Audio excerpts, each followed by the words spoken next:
नमस्कार. या निवडणुकीला बरेच म्हणजे प्रतीक्षेनंतर ही निवडणूक नक्कीच गेले 8 वर्षांनी लागत आहे आपल्याला. कारण आम्हाला पण 3 वर्ष झेडपी सदस्य असताना 5 वर्षानंतर 3 वर्ष कुठल्याही प्रकारचा झेडपीमधून काम करण्यास अडचण येत होती. कारण आम्हाला तिथं जर आपण सदस्य म्हणून आपण वावरत असतो तर आपल्याला निधी असेल काय असेल तर आपल्याला ते काम करायला सोपं जात होतं. पण आता ठीक आहे 3 वर्षांनी का होईना पण निवडणूक लागली आणि चांगला होतं. पाण्याची मोठी समस्या, पाणी हा त्यांचा मूल. मी आता पूर्ण फिरत असताना त्या मतदारसंघात तर पाणी हा प्रश्न खूप गंभीर आहे.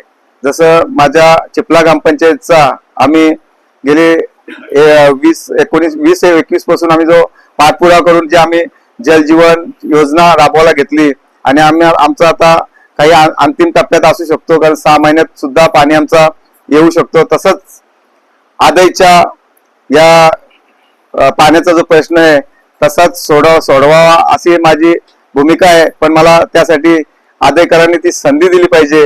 कारण संधी दिली नाही तर मला ते पदावर असल्याशिवाय ते शक्य होत नाही. तुम्हाला पण चांगलं माहित आहे. पण मला आता त्यांच्याकडनं आशा आहे कारण मला ते संधी देतील. करत असताना प्रचार करण्याच्या दरम्यान मला हा खटारा नवीन असा वाटला नाही. कारण हा बघायला गेला तर दीपा पाटील साहेबाई तर याच्यावर अनेक निवडणुका लढला आणि जिंकले पण. हा धावेल 100%.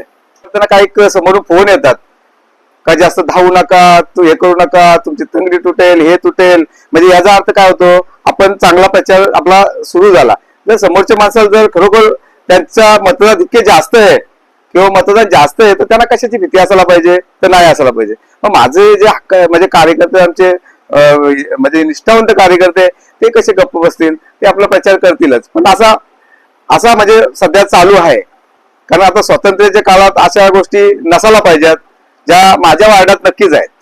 आपण जमिनी बाधित करून ठेवल्यामुळं आमच्या इथला जमीनचा रेट सुद्धा जिथं महानगरपालिका तलोजाच्या पुढे गेली तिथं काही जमीनचा अंश रेट पण नव्हता. तिथं आम्हाला त्यावेळेला इथे बऱ्यापैकी रेट होता. तो आज आमचा रेट पूर्ण घसरला नाही ना मुले. आणि नाही ना ही आम्ही वाईट गोष्ट ना, आम्ही विकासाला आमचा अजिबातच विरोध नाही. पण आमचा एवढा मोठा नुकसान करून 60% जमीन ते घेणार, 40% आम्हाला देणार. त्याच्यात पण आम्हाला कदाचित आम्ही काही भांडवलदार किंवा आम्ही बिल्डर नाही आहेत का बाबा आम्ही 40% मध्ये बरोबर आम्ही डेव्हलप करणार आणि विकणार ना आम्ही त्याच्यात पैसे कमवणार. आम्हाला त्याच्यात पण कोणाला तरी बिल्डरला आम्ही देणार 50 करणार म्हणजे आम्ही 20%. म्हणजे आम्ही त्या जमिनीचं किती टक्के भागीदार असणार 20%. आणि ते 40% जे बोलतात तेही 40% नाहीच मिळत आम्हाला. त्याच्यात पण 36 ते 32 असं काहीतरी मिळणार. म्हणजे आम्हाला काय म्हणजे नैनामध्ये काय म्हणजे अक्षरशः बघायला गेलो तर आमचं नुकसान आहे.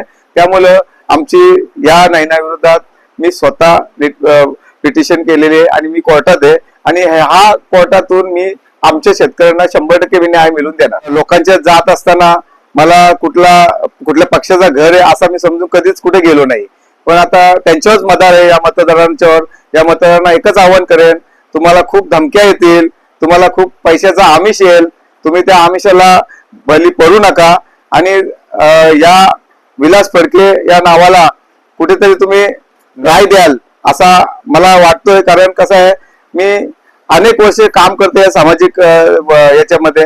तर माझा चेहरा सगळ्यांच्या समोर आहे. माझ्या या ग्रामपंचायतीमध्ये तुम्ही मुलाखत घेतात, या ग्रामपंचायतीमध्ये माझा A to Z घर लहान पोरासहित मला चांगल्या पद्धतीत ओळखतात आणि चांगला मला माझे मानतात, म्हणायला काय हरकत नाही. कारण आपण त्या लोकांच्या वावरत असताना आम्ही कुठे मोठेपणा करत नाही. आम्ही जमिनीवर राहून आम्ही काम करतोय.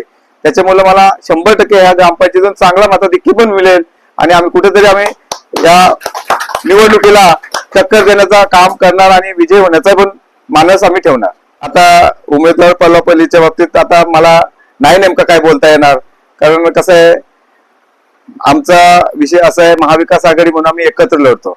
आणि शेका पक्षाचं वैशिष्ट्य असं आहे का आम्ही असं कुठलं पकडून चालत नाही. जर शिवसेनेचा जर उमेदवार हवा असता किंवा त्यांचा हे असता तर आम्ही ती शिवसेनेला सुद्धा सीट सोडण्यास म्हणजे बालाराम पाटील साहेब तयार होते. पण ज्या वेळेला माझं नाव आलं त्यावेळेला कोणाचंच नाव नव्हतं. त्याच्यानंतर ती सीट भरली गेली होती. त्याच्यामुळे ते नाट्यमय कदाचित घडामोडी झाल्या असतील, त्याची काय मला तेवढी कल्पना नाहीये. पण ती नाट्य ते तुम्ही बघितलं सर्व.